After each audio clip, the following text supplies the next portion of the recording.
All right, yes, absolutely. So we're going to continue on with our antihypertensives. This will be section 1 of this.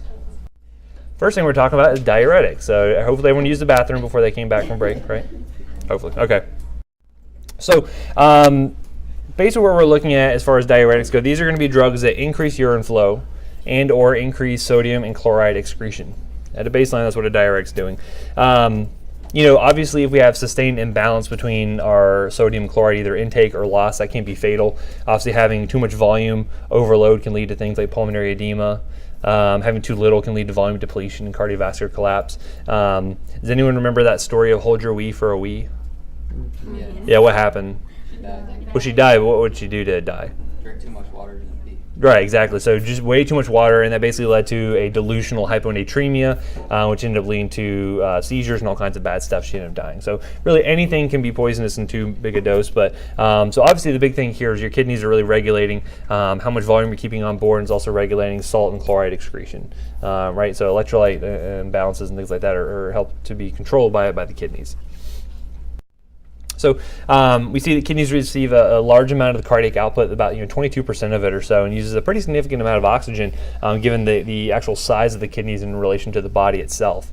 We're going to see that this is the renal compensatory mechanisms are really, really important in regards to a lot of the other medications we're going to be looking at. So when the kidneys start to sense that there's some sort of volume depletion, they're not getting enough blood flow, they're going to start this process called diuretic breaking.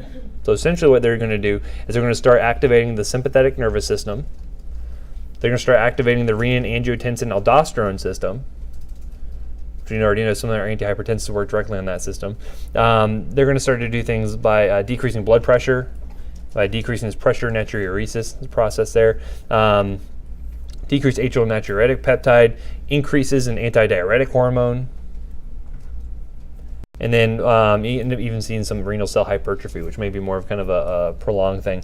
But basically, the kidneys are just trying to do everything to help increase that blood flow, because again, they're kind of sensing things that say, hey, there's not enough volume here. There's probably not enough volume elsewhere as well, right? So this is also where you see like a lot of issues where we'll look at things like the afferent, efferent arterioles and looking at different drugs that affect those, and as far as vasoconstriction and dilation goes. But essentially, all of it goes back to the kidneys are trying to regulate good blood flow in order to help regulate their blood volume. So you guys, I'm sure have seen all this before. It's important to look at the different components of the nephron itself, because different diuretics are going to work at different points, and so it's important to remember where those are working at, because we'll look at things like resistance to certain type of diuretics and how that can be overcome. So you guys at least covered some nephrology at all? At least in anatomy, at least know what the nephron looks like and whatnot, all the different components. So obviously things are going to start off by being filtered through the glomerulus and Bowman's capsule and eventually lead to the proximal convoluted tubule. We'll end up seeing some drugs work there. They'll also have the loop of Henle, which is really important for sodium concentration and also reabsorption of water. And then you'll have your distal convoluted tubule and collecting duct. So you'll see that different diuretics are working at different sites in order to help make sure that whatever's being filtered through the glomerulus, we try to reabsorb what we need to while excreting whatever waste we need. So we're going to be filtering out things like glucose, different electrolytes. Bicarbonate is going to be on there as well, which is important when we talk about carbonic anhydrase inhibitors, amino acids as well. So even though we're filtering tons and tons and tons of liters of fluid a day, we're maybe only excreting out, say, 1 to 2 liters. So again, that reabsorption process is really important. And basically what we're going to see is our diuretics are inhibiting that reabsorption process in order to lead to diuresis. So looking here at the proximal tubule, you end up seeing that it's responsible for things like reabsorption of glucose, amino acids, organic solutes. You see a significant amount of reabsorption of water happening here, so 60 to 70% is happening here. You're going to see that, as far as diuretics go, you're not going to have a ton of really high potency agents working at the proximal tubule. We're going to see more of those working more, say, in the loop of Henle and distal convoluted tubule in general. Loop of Henle is really important for this concentrating of the urine and sodium reabsorption. So see that in the descending loop is where you're having a lot of water being reabsorbed from, but in the ascending loop, this is where we can affect sodium reabsorption, and this will be important for some of our diuretics, like our loop diuretics, obviously because they work in the loop of Henle, but they'll be working specifically on this ascending loop, right? We'll then see that the distal convoluted tubule will be another site. You'll see that some water movement is affected by aldosterone, and we'll have some drugs working specifically by antagonizing the effects of aldosterone. But this is where our thiazide diuretics are going to be working. And then you'll have the collecting duct. You'll have aldosterone having an effect here as well, along with ADH, or antidiuretic hormone. And then this is also where potassium-sparing diuretics are going to be working. Does anyone know why alcohol makes you urinate?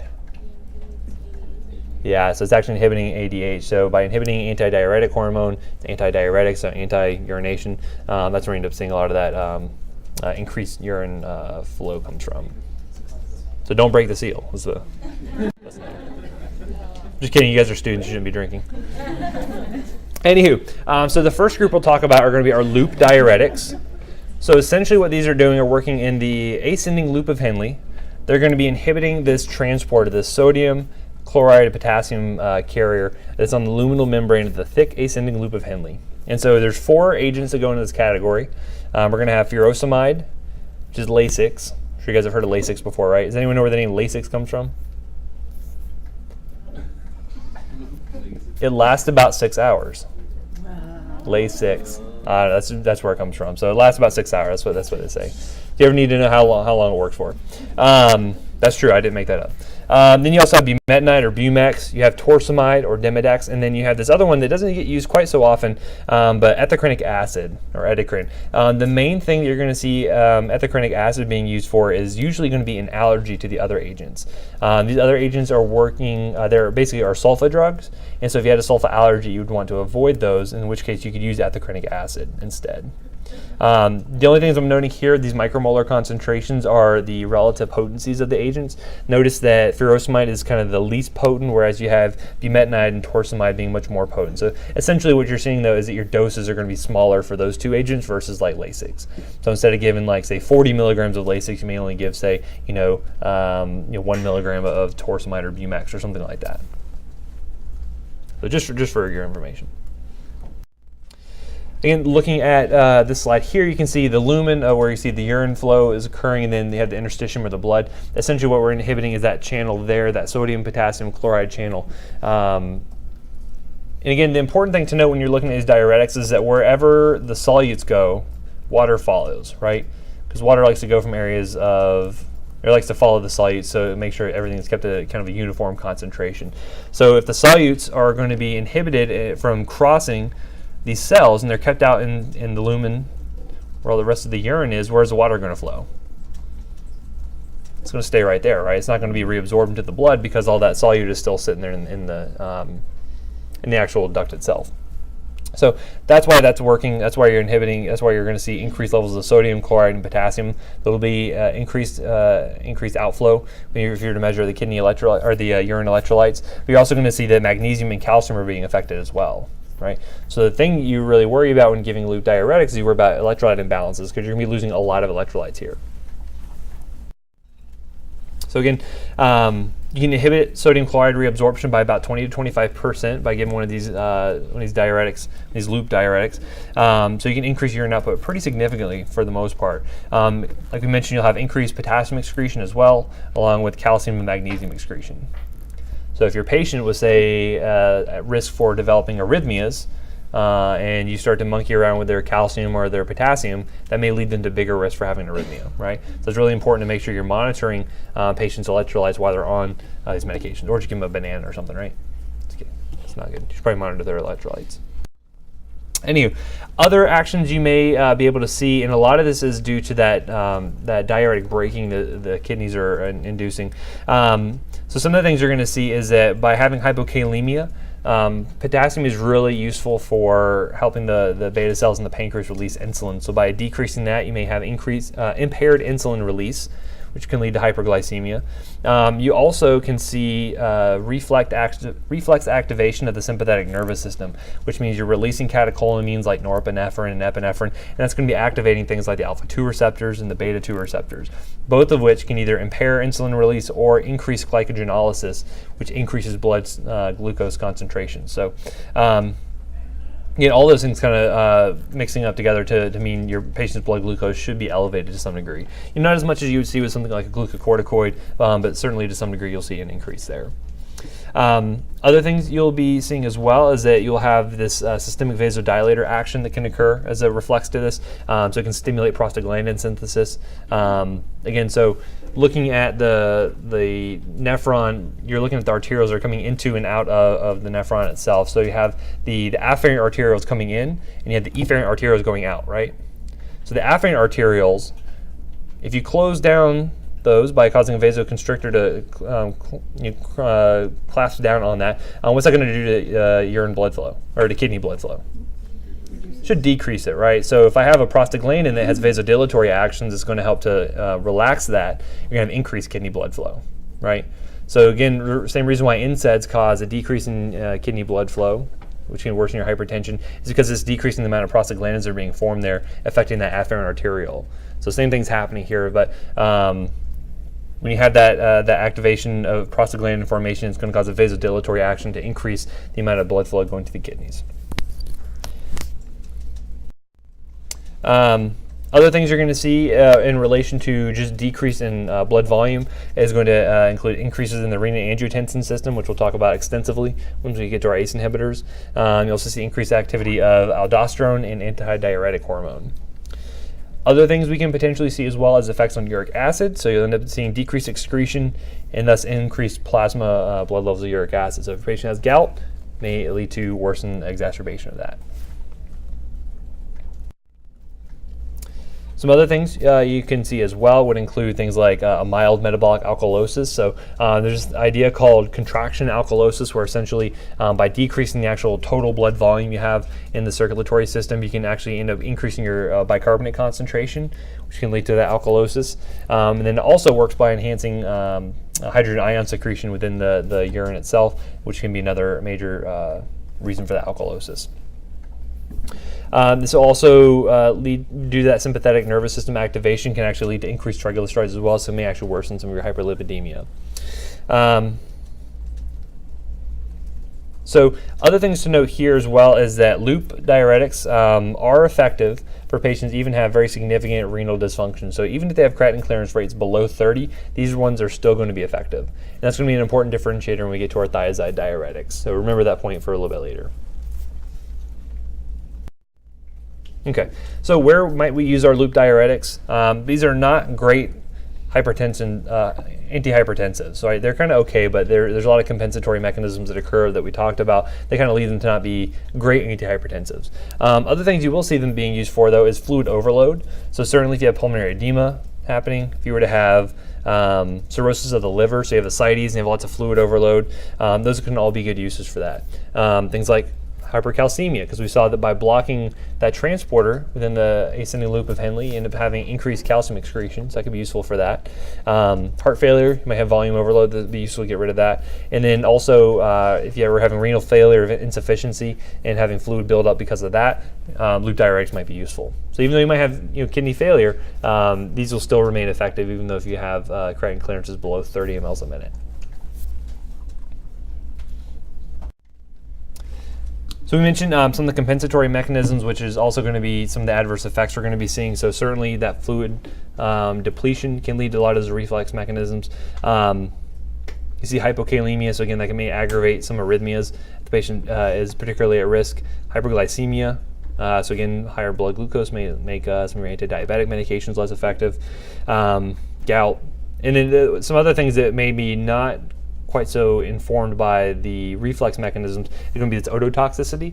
So certainly you can see damage to the hair cells in the cochlea, so kind of similar to what we saw with some of our antibiotics like vancomycin, aminoglycosides. Sorry, those are big ones that cause ototoxicity. And it wouldn't be totally uncommon to see someone who would be in the ICU on vancomycin, Lasix, and also on gentamicin. So be one of those things where really adding multiple medications that can all cause injury at the same time can lead to some problems. Again, like we mentioned, some patients will have some hypersensitivities to this because a lot of them are going to be sulfa drugs. So again, anything but that ethicrenic acid there. And so again, rash, photosensitivity are going to kind of go along with that. And then also increases in your BUN can occur as well. As far as drug interactions go, we mentioned some of these already, but certainly by giving an NSAID, that can actually blunt that blood pressure response to that, because you're actually inhibiting those prostaglandins from being formed in the afferent arteriole. I mentioned the ototoxicity. Other big things to look at would be something like lithium. So lithium itself, does anyone know where lithium is on the periodic table, like on the left side or the right side? It's on the left side, right? It's actually just underneath sodium. So lithium and sodium get handled very similarly in the kidneys because they look so much alike. As far as, they're both cations, they both have very similar sizes for the most part. And so anytime you are putting your body in a state where it wants to hold on to sodium, it also wants to hold on to lithium, right? So if I put myself into where I'm activating all these reflex mechanisms and I increase my sodium reabsorption that I'm trying to do, then I will also hold on to more lithium, which can lead to toxicity. So that'll become more of a problem for your bipolar patients who may be on lithium. Lots of different antihypertensives can affect that. Again, digitalis or digoxin, which is a somewhat common antiarrhythmic you might see being used, or for CHF or something like that. Again, lots of electrolyte disturbances can exacerbate arrhythmias developing from that as well. So lots of drug interactions that can occur, but for the most part, if you can avoid most of them, they're pretty well tolerated. Okay, moving on, then we have our thiazide diuretic. So two ones that fall in this category would be hydrochlorothiazide and chlorothiazide. Does anyone know what hydrochlorothiazide is abbreviated as? HCTZ. Yeah, HCTZ. So that if you ever see HCTZ, that's referring to hydrochlorothiazide. I had one patient that came up when I was in a retail setting, and they asked for the Huck-Taz, which I thought was pretty funny. But no, it's HCTZ, sir. And then you have your thiazide-like diuretics, so these will be kind of lumped in and be considered kind of the same class. So you have things like chlorthalidone, metolazone, and dapamide. Really the big one to note here is that metolazone is really good for patients who have, so all of these thiazides, if your renal function drops below, say, 30 mLs per minute, you have pretty significant renal dysfunction, these are not going to work all that well.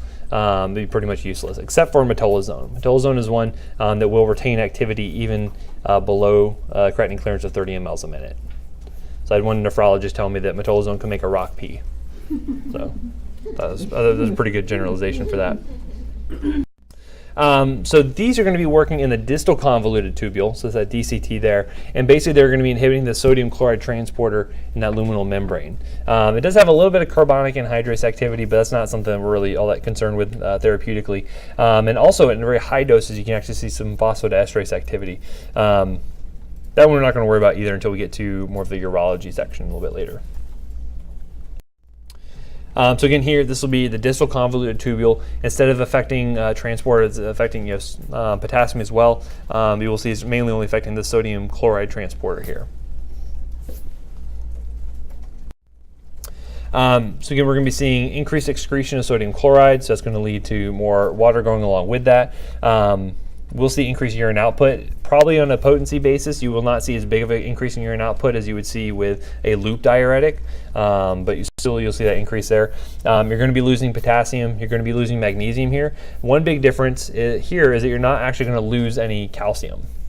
So if you had a patient who say had hypercalcemia, and you want to get rid of some of that calcium, these would not be the drugs to do it, right? Your loop diuretics would, but here you're not going to have any loss of calcium.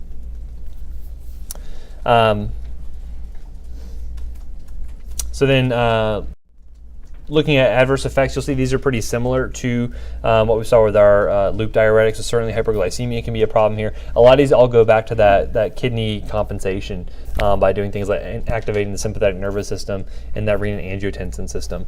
Uric acid will also be increased as well for your gout patients. So indications here, again, because it's not quite so potent at getting rid of fluid, you won't see thiazides being used quite so frequently for that purpose. They're much better antihypertensives than you would see as loop diuretics. So the number one indication you'll see for thiazide diuretics will be for hypertension. Certainly they can get rid of some fluid, so you may see them in patients who have congestive heart failure, cirrhosis, and things like that. But more likely they are more than likely they'll be on a loop diuretic for those indications.